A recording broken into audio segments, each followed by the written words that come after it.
बहुत यहाँ आबादी है, वोटर है, ये सब लोग का साथ मुलाकात करके कुछ इंटरेक्शन करना, कुछ बात करने के लिए। इसलिए मैं आज दादर में 1000 से ज़्यादा जो मुंबई रीजन का बंगाली कम्युनिटी का आदमी है, जो ट्रू पेट्रियोटिक पीपल है, राष्ट्रवादी पीपल है, उसका चुनाव का संदर्भ में सब लोग हैं। हमारे उपाध्यक्ष जी, शुक्ला जी, सब लोग को मैं हमारी बंगाली बीजेपी बंगाली सेल की जो टोली है, सब है, मैं सबकी ओर से आपको आभार प्रकट करता हूँ। थोड़ा लेट भी हो गया है, आप इंतजार कर रहा है, आई एम सॉरी। आज मेरा यही, पहले तो मैं एकनाथ शिंदे जी, देवेंद्र जी और अजित पवार जी का लीडरशिप में जो सरकार चल रहा है, एनडीए का सरकार, महायुति का सरकार, उसको on behalf of West Bengal people, खास करके दो झूला बंगाली, उसकी ओर से हम लोग धन्यवाद देना चाहता हूँ। एक तो बंगाली लिटरेचर एकेडमी का रिकॉग्नाइजेशन वो लोग दिया, और दूसरा हमारा स्वामी विवेकानंद जी जो रामकृष्ण मठ और मिशन को एस्टैब्लिश किया था, जिसका हेडक्वार्टर कलकत्ता के नजदीक बेलूर मठ में है। पूरा वर्ल्ड में रामकृष्ण मठ और मिशन का सेंटर है। वहाँ हमारी जो आध्यात्मिक चेतना को जागरूक करना और सेवा का भाव से एजुकेशन हेल्थ के ऊपर ये लोग काम करता है। रामकृष्ण मिशन मठ और मिशन का सेकेंड सेंटर खाने के लिए हमारी महाराष्ट्र की सरकार ने एडिक्वेट लैंड का अरेंजमेंट कर दिया, इसलिए मैं स्पेशल थैंक्स देना चाहता हूँ। और इस चुनाव में केवल महाराष्ट्र के लोग नहीं, जिस तरीके से हरियाणा का चुनाव का नतीजा को लेकर हमारी सनातन की काम करने के ऊपर अत्याचार हो रहा है। इस साल हमारी सबसे बढ़िया पूजा दुर्गा पूजा का पेंडल में तोड़फोड़ किया गया है, दुर्गा माता की मूर्ति को तोड़फोड़ किया गया है। हमारा जो सनातन संस्कृति है, उसको बहुत एरिया में with the help of local police, जो अपीजमेंट पॉलिटिक्स, उसमें हम लोग को दिवाली का, काली पूजा में भी, काल हमारा वहाँ कार्तिक पूजा होता है मुर्शिदाबाद में, वहाँ हर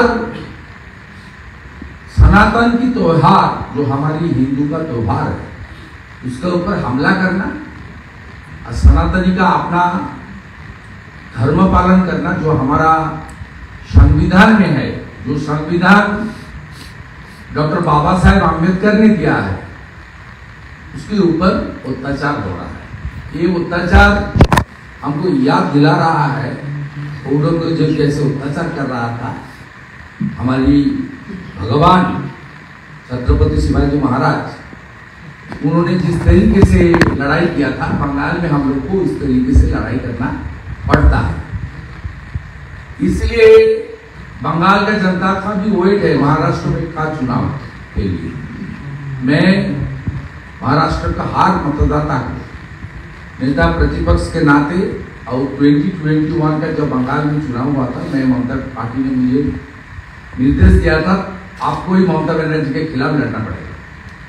मैं लड़ाई किया और ममता बनर्जी को हरा दिया, अब सबको मालूम है। इसलिए मैं हर मतदाता को जो राष्ट्रभक्त है, उसको एकजुट होकर हमारी महायुति की जो हर प्रत्याशी है, उसको आप सपोर्ट कीजिए। महाराष्ट्र शक्तिशाली होगा तो देश भी शक्तिशाली होगा, और मोदी जी का लीडरशिप में 2047 विकसित भारत की लक्ष्य में हम लोग आगे बढ़े।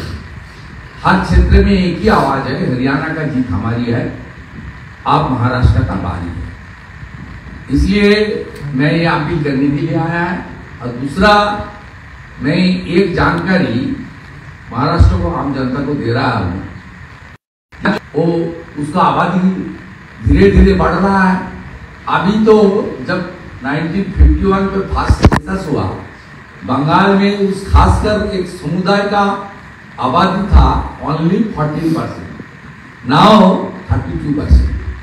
झारखंड में भी एक ही हाल है, 1951 का सेंसस में 9% था, अभी वहां 24%। ये जो अपीजमेंट पॉलिटिक्स है, तुष्टिकरण की पॉलिटिक्स, ये बंगाल में भी चल रहा है और महाराष्ट्र में भी ये लोग चला रहा है। और तीसरा भ्रष्टाचार, हर क्षेत्र में भ्रष्टाचार ही भ्रष्टाचार। बंगाल का बड़ा बड़ा मिनिस्टर और खुद चीफ मिनिस्टर, उनकी फैमिली पूरा के पूरा भ्रष्टाचार की लपेट में है। यहाँ भी जो इंडिया अलायंस के लोग, कुछ जेल के अंदर था, कुछ जेल के अंदर बाहर है, कुछ जेल के अंदर अभी भी है। इसलिए इसका साथ फैमिली पॉलिटिक्स, नेपोटिज्म, तुष्टिकरण की राजनीति, अपीजमेंट, भ्रष्टाचार का राजनीति, करप्शन, तो तीनों में ममता बनर्जी का साथ बनाने के लिए महाराष्ट्र में एक अच्छा पारदर्शी सरकार और विकसित महाराष्ट्र के लिए और परिवारवाद, जात पात, तुष्टिकरण, भ्रष्टाचार को आप रिजेक्ट कीजिए और विकासवाद को समर्थन कीजिए। यही विनती के साथ मेरा आज पत्रकार सम्मेलन का मेरा जो बोलना था मैं बोल लिया। सबको नमस्कार, सबको मैं आभार प्रकट करता हूं। सवाल ये है वेंदु जी, आप पश्चिम बंगाल से आ रहे हैं, सवाल ये है कि महाराष्ट्र में वोट जिहाद का मुद्दा जो है वो भारतीय जनता पार्टी लगातार उठाते आ रही है। बांग्लादेशी घुसपैठिए पूरे देश भर में कितने खतरनाक है, आपकी क्या स्टडी है कि किस प्रकार से घुसपैठ की जा रही है और किस प्रकार से इन लोगों को मतदान का अधिकार दे करके वोट जिहाद किया जा रहा है? ये बहुत खतरनाक कदम है, ये एक बड़ा मुद्दा है। ये लोग हमारी रेशन, हमारी जमीन, हमारी काम छीन रहा है। और आपको बहुत अच्छा क्वेश्चन आप किया, सप्लाई लाइन कहाँ से हो रहा है? सप्लाई लाइन है वेस्ट बंगाल। आपको मालूम है त्रिपुरा में बीजेपी सरकार आने का बार बार फेंसिंग कंप्लीट हो गया। आसाम में मोदी जी का, सर्बानंद सोनोवाल का सरकार होने का बाद पूरा के पूरा बार बार फेंसिंग बांग्लादेश के साथ कंप्लीट हो गया। लेकिन पश्चिम बंगाल में ऐसे 72 प्लेसेस है जहां गृह मंत्रालय, भारत सरकार बार बार जमीन मांग रहा है। आप सबको मालूम है 1894 का जो लैंड एक्विजिशन एक्ट है वो पावर डिस्ट्रिक्ट कलेक्टर का पास है और डिस्ट्रिक्ट कलेक्टर सीएम की बात में चलती है। 72 प्लेसेस है वेस्ट बंगाल में जहां बीएसएफ को ममता बनर्जी जमीन नहीं दे रहा है, इसलिए सप्लाई लाइन इन बंगाल। आप देख लीजिए जो झारखंड में डेमोग्राफी चेंज हो रहा है वो ड्यू टू बंगाल। जो महाराष्ट्र में भी इतना लोग बांग्लादेशी था और उन्होंने कहां से आया? बंगाल होते हुए मध्य प्रदेश आया। जो दिल्ली में हनुमान जयंती का दिन जो पत्थरबाजी हुआ, वहां अरेस्ट हुआ शेख फिरोज, फ्रॉम वेस्ट बंगाल। अब जो हरियाणा का नूह में हुआ था कुछ दिन पहले, उसमें भी जो पकड़ा गया है सब बांग्लादेशी है, वो पश्चिम बंगाल से होते हुए पूरा देश में सप्लाई लाइन का काम और फर्जी आधार कार्ड, एपी कार्ड सब बनाने का, वोटर लिस्ट में नाम उठाने का काम, ये सप्लाई लाइन का एक कॉरिडोर बन गया है पश्चिम बंगाल। ये बहुत खतरनाक है। इसका चपेट में भी हमारी देश का फाइनेंशियल ग्रोथ स्टेट महाराष्ट्र, इसको भी बहुत बुरा तरीके से हमारी जमीन, हमारी बेटी, हमारी रोटी सबके ऊपर इफेक्ट हो रहा है। जिस तरीके से पंजाब निमानी हो या मुस्लिम मराठी सेवा संघ हो या उलेमा बोर्ड में से कई मुस्लिम संगठन महाविकास आघाड़ी को सपोर्ट करते हुए लेकर वायरल हुआ है। हालांकि कांग्रेस डिजायर करती है, बात अलग है, लेकिन इनका सपोर्ट आप महाविकास आघाड़ी को करना और महाविकास आघाड़ी का बार ये कहना क्योंकि बीजेपी के पास और कोई एजेंडा नहीं है इसलिए वो कटेंगे बटेंगे की बात करते हैं, एक है तो सेफे की बात करते हैं। ये जो बात है इसके क्या है? देखिए, ये लोग पूरा देश में यही काम करता है। ये लोग चुनाव का दौरान देशभक्त ताकत का दुर्बल करना और हमारे देश का जो तरक्की उसको बाधा देने के लिए, रुकने के लिए काम करता है। ये लोग हर प्रदेश में, खास करके जो भारतीय संस्कृति और सनातन संस्कृति हिंदुस्तान का, इसको खत्म करने के लिए किसको वोट डालना चाहिए वही करता है। ये लोग हैदराबाद सिटी में ओवैसी को वोट देता है।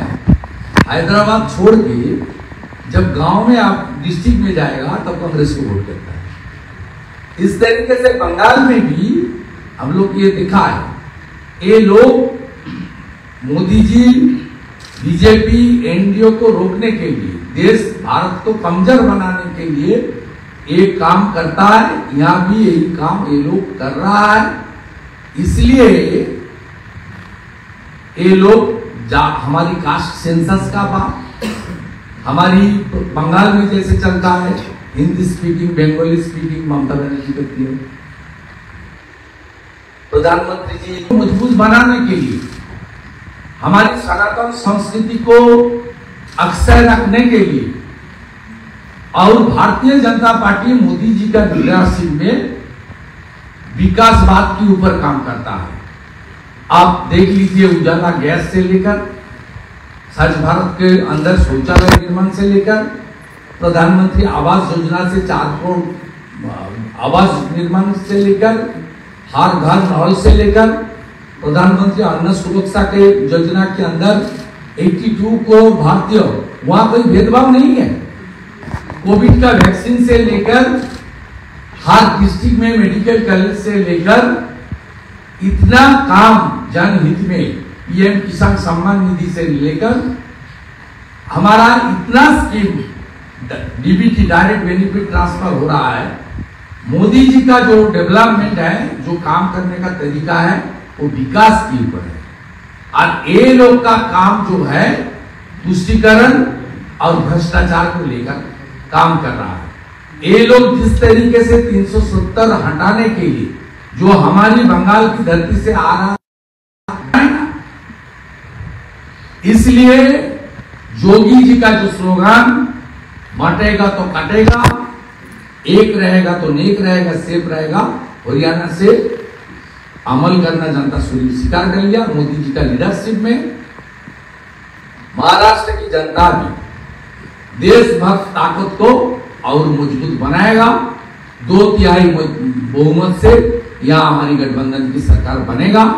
छत्रपति शिवाजी महाराज, वीर सावरकर जी, बाबा साहेब आंबेडकर जी को जो सपना